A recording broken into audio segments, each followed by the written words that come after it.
Assalamualaikum warahmatullahi wabarakatuh. Salam Om Swastiastu. Nama saya Erja Nugraha dengan NIM 10101230034 akan mempresentasikan tugas UTS Biologi dari kelas TT 4705 dengan kode dosen ELP. Saya di sini mengambil konsep biologi eugenika dalam genetika manusia dari film Gattaca.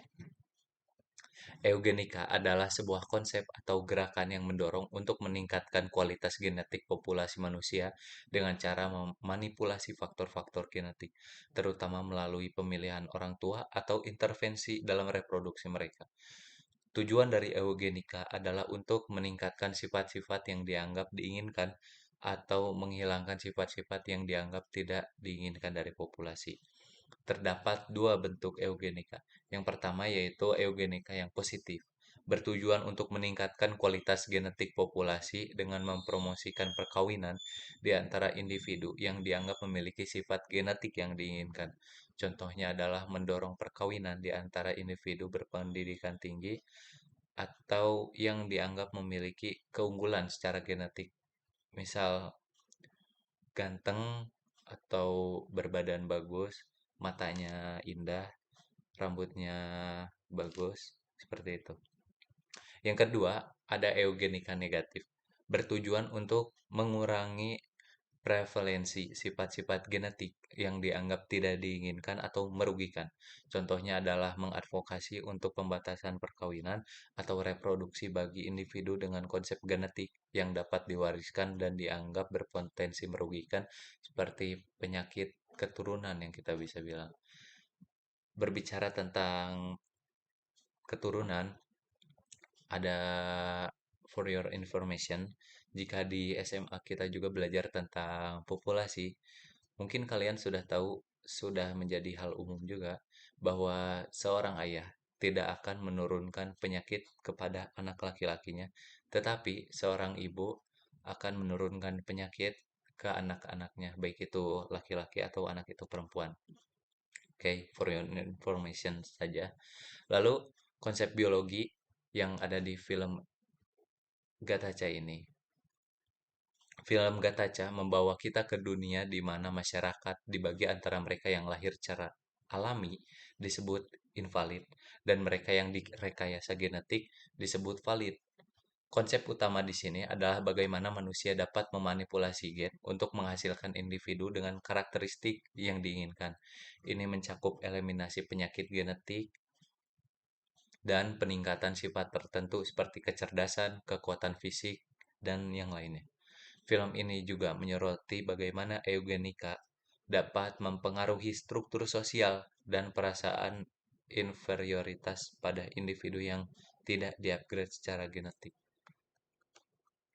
Dalam film Gattaca, manusia memanipulasi genetika dengan menggunakan teknologi rekayasa genetik yang sangat canggih. Berikut adalah cara manusia dalam dunia Gattaca dapat memanipulasi gen untuk menghasilkan individu dengan karakteristik yang diinginkan. Seleksi genetika sebelum pembuahan. Dalam film Gattaca, proses ini terjadi sebelum pembuahan, di mana orang tua calon anak dapat memilih dan menggabungkan sifat-sifat genetik yang diinginkan. Menggunakan teknologi reproduksi berbantuan, mereka dapat menghindari atau menghilangkan penyakit genetik atau sifat yang tidak diinginkan. Selanjutnya, penghapusan penyakit genetik. Teknologi rekayasa genetik memungkinkan ilmuwan untuk mengidentifikasi dan menghilangkan gen yang bertanggung jawab atas penyakit genetik atau kelainan bawaan. Hal ini memungkinkan individu yang dilahirkan dengan metode ini bebas dari resiko penyakit-penyakit genetik tertentu. Jika yang kita tahu di SMA itu seperti embrio yang lahir itu membawa kromosom berlebih atau mungkin bisa kekurangan kromosom seperti Down syndrome atau sindrom Edward seperti itu. Selanjutnya, peningkatan kecerdasan dan fisik. Dalam film Gattaca, Teknologi rekayasa genetika juga memungkinkan untuk meningkatkan kecerdasan, kekuatan fisik, daya tahan, dan sifat-sifat lainnya. Hal ini dapat dilakukan dengan memasukkan gen atau memodifikasi gen tertentu dalam desain genetik embrio. Pemilihan sifat-sifat yang diinginkan. Orang tua dapat memilih sifat yang dianggap diinginkan atau dianggap memiliki keunggulan dalam desain genetik anak mereka. Misalkan mereka dapat memilih sifat-sifat seperti kecerdasan yang tinggi, bakat di dalam atletik, atau ketahanan terhadap penyakit tertentu. Lalu yang terakhir itu pengujian genetik embrio. Sebelum embrio diimplan di dalam rahim, teknologi memungkinkan untuk menguji genetiknya secara menyeluruh. Hal ini memungkinkan untuk memastikan bahwa embrio memiliki karakteristik yang diinginkan dan bebas dari kelainan genetik. Seperti yang tadi saya sebutkan penyakit kelainan genetik itu. Bagaimana sih cara pengujian genetik embrio ini? Jadi sebelum embrio diimplan di dalam rahim atau bisa kita sebut sperma itu diimplan ke dalam rahim, si sperma akan dimasukkan ke dalam tabung dan tabung itu akan dimasukkan ke dalam sebuah alat. Alat tersebut bisa membaca gen apa saja yang ada di dalam embrio tersebut. Lalu bisa membaca kromosom apa saja yang mungkin kurang atau berlebih atau mungkin ada kromosom yang berbeda dari umumnya. Yang dapat saya pikirkan saat ini konsep rekayasa eugenika di dalam film Gattaca ini mungkin saja bisa terjadi 100 atau 1000 tahun lagi supaya dapat menimbulkan orang-orang dengan kualitas terbaik dari orang tuanya yang hidup di dunia ini. Seperti itu. Lanjut ke dalam film dokumenter. Di sini saya mengambil film Our Planet yang mengilustrasikan konsep perubahan lingkungan dan evolusi. Dalam film dokumenter Our Planet terdapat contoh konkret dari adaptasi dan evolusi pada populasi penguin Adeline di Antartika. Populasi ini dihadapkan pada tantangan yang besar karena perubahan lingkungan mereka. Awalnya, penguin Adelaide menghadapi kesulitan besar untuk mencari makanan karena adanya banyak es laut yang menghalangi akses mereka ke lautan terbuka. Situasi ini memicu respon alamiah di dalam populasi tersebut. Dalam upaya untuk bertahan hidup, penguin Adelaide mulai menunjukkan perilaku reproduksi yang berbeda. Mereka beralih dari membentuk koloni besar di daerah es menuju koloni yang lebih kecil di wilayah bebas es. Di sini mereka memiliki akses yang lebih mudah ke air dan lingkungan sekitar. Contoh ini menggambarkan elastisitas dari ketahanan alamiah kehidupan di alam liar.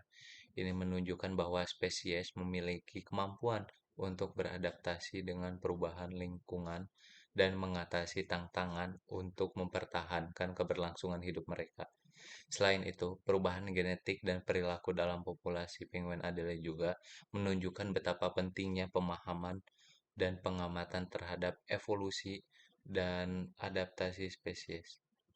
Dalam konteks lingkungan yang selalu berubah, hal ini memberikan pandangan mendalam tentang kekuatan dan keanekaragaman alam untuk tetap bertahan dan beradaptasi. Yang kita tahu juga, for your information, manusia juga dari sejak awal bumi ini tercipta dari Big Bang, itu manusia mengalami evolusi-evolusi yang terjadi.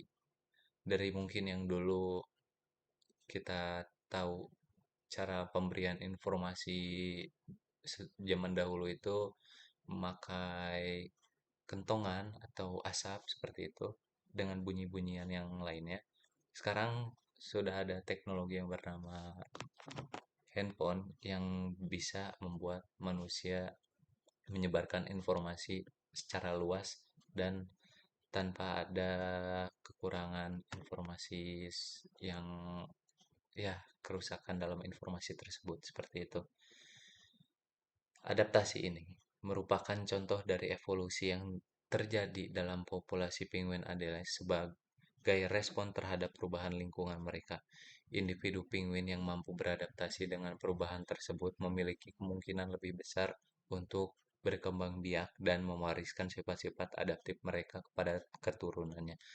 Seiring berjalannya waktu, populasi penguin Adelaide di wilayah tersebut dapat mengalami perubahan genetik dan perilaku yang dapat dianggap sebagai proses evolusi.